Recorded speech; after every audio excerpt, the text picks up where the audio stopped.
مركز الأنجم الزاهرة في الكاظمية المقدسة، هذا المركز الذي سمي تيمنا بأهل البيت عليهم السلام، والذي أنشئ على مساحة تربو على 1600 متر مربع، يقع بجوار المقر الرئيس لمؤسسة العين للرعاية الاجتماعية. في سنة 2016 وبالتحديد في شهر رمضان المبارك، أطلقت المؤسسة حملة أنجم الخير التي جمعت المؤسسة بها مبالغ لبناء هذا المشروع الذي يعد من مشاريع الصدقة الجارية، والتي يستمر ثوابها للمتصدق في حياته وبعد مماته.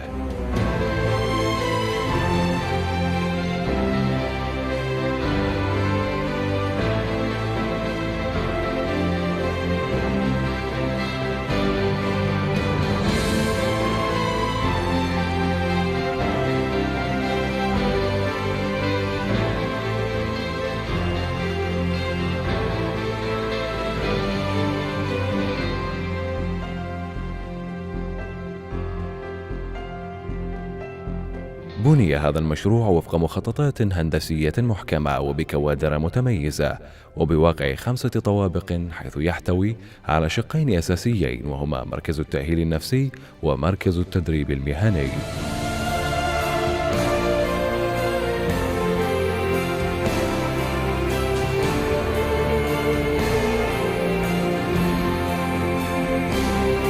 مركز التأهيل النفسي يعمل على حل المشاكل النفسية التي يعاني منها اليتامى، حيث بلغت إحصائية اليتامى الذين تمت معالجتهم 212 حالة. مركز التأهيل النفسي هو من أهم المراكز التي تقدم دعم معنوي لليتيم.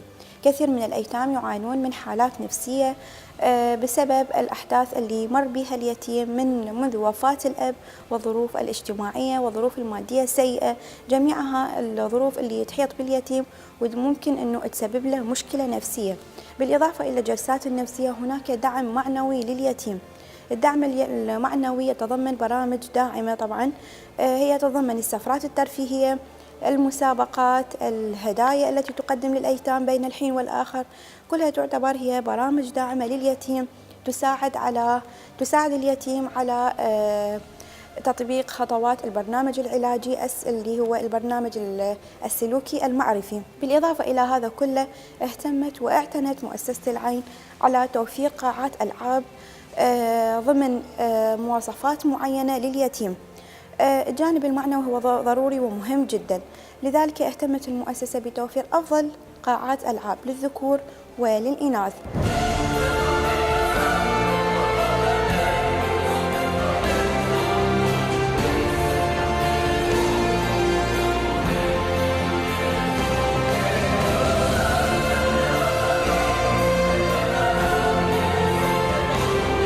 مركز التدريب المهني يعمل على تعليم اليتامى من ذكور وإناث مهنا مختلفة لتساعدهم على كسب العيش الكريم، وذلك وفق برامج مدروسة وضعت لهذا الجانب. ومركز التدريب المهني سيقوم بتدريب الأيتام على مختلف المهن ومختلف المهن التي توائم سوق العمل بالعراق، وتكون مختلفة وكثيرة، ومنها ورشتي الحلاقة الرجالي والنسائي، والخياطة الرجالي والنسائي، وورشة صيانة الموبايلات، وكذلك ورشة الحرف اليدوية، وورشتي الحاسبات والمهارات الحياتية.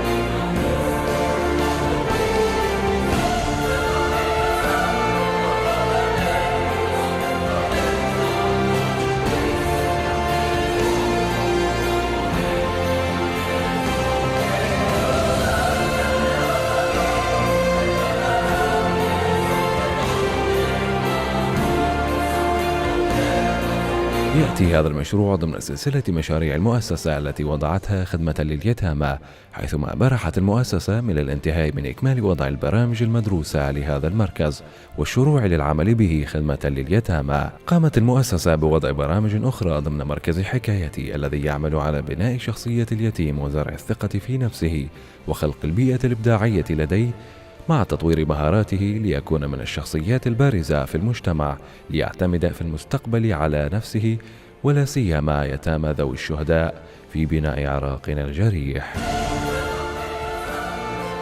الحمد لله، نحب أن نزف خبر مفرح إلى جميع الأخوة والأخوات، الآباء والأمهات، الأبناء والبنات على مشاركتهم في هذا المركز العظيم.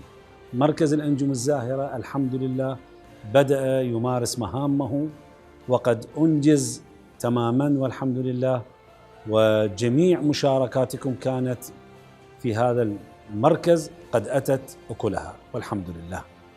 ختامه مسك الختام في هذا المركز، حيث سيخرج هذا المركز فتية يستطيعون أن يسلكوا طرقهم في الحياة بما يحفظ لهم الكرامة. مركز الأنجم الزاهرة إنما سمي تيمنا بما ورد من تسميتهم صلوات الله وسلامه عليهم، تسمية أهل البيت سلام الله عليهم بالأنجم الزاهرة، سميناه تيمنا بهم بالأنجم الزاهرة. وإن شاء الله نخرج أنجما يكون نواة لمجتمع سليم يسلك الطرق الصحيحة والسليمة في تقويم عموم المجتمع.